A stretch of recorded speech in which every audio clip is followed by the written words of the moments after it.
So right now I'm out in the islands in the Banana River, and here we have a lot of red and black mangroves, which are a native species to Florida and are especially prominent in this habitat. You can kind of see I'm in like a little almost mangrove alcove right now where I've parked my kayak, and here you can kind of see the roots of the mangroves. The roots of the mangroves are incredibly important to the environment. They anchor the soil in place and help trap sediments flowing off of land and down through rivers. The roots of these mangroves also provide a nursery area for many young fish. You can kind of see like how complex they are and how hard they would be for a bigger fish to get to. So, especially with like spotted redfish and trout, this is a really good area for them to lay eggs and for their offspring to mature because of the protection it provides.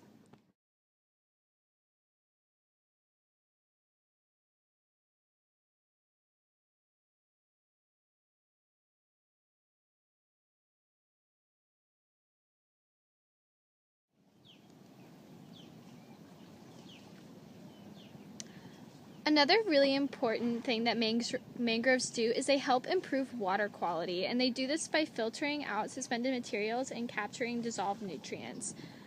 Mangroves also, when they drop their leaves in the water, they are colonized by fungi, and those leaves with all the fungi on them can become a really great source of food for a large community of small animals, such as like barnacles.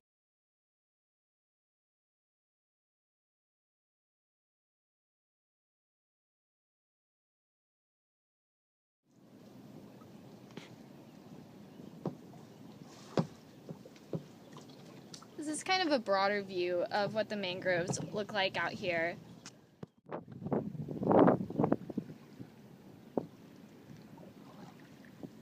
As you can tell, the mangroves add a lot of aesthetic beauty to the environment, and also the waves are pretty choppy today, which is, I was planning to do this on a stand-up paddleboard, but it's just kind of too windy for that right now.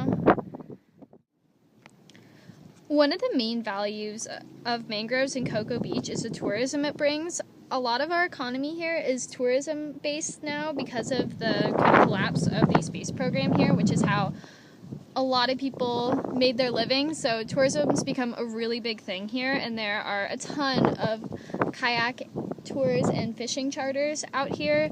I looked in the yellow pages, and just from what I gathered from the yellow pages in Google, there's around 30 fishing charters that take place just out in the islands here in the Banana River. That's not including the ocean, which there's a ton more for that too. And there's a lot of kayak tours out here also because we have a really great array of wildlife, such as we have a lot of osprey out here. We'll get manatees, and a lot of that fishing charter couldn't be possible without these mangroves because of the habitat, again, it provides for the offspring and a great place to lay eggs for fish. Without this kind of protection and habitat for them, there wouldn't be the fish population to support so many charters out here.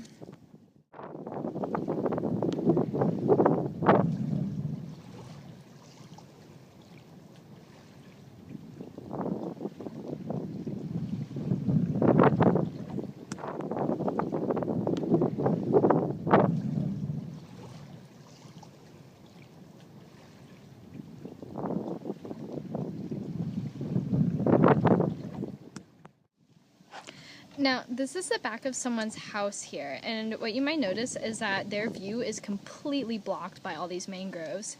And while they might want to cut them to have a better view of the river, it's actually very punishable.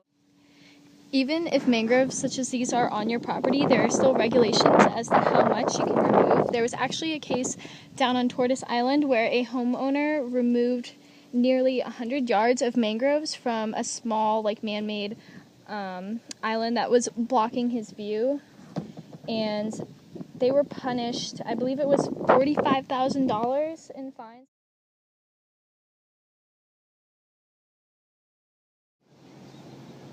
Mangroves can also thrive in more salty environment, so that's another reason they're really great here, especially on our beach, because the mangroves on the beach help secure dunes, which are incredibly important to coastal areas and the barrier islands here. And you can see that there are a bunch of dunes, and there's a lot of sea oats on them too.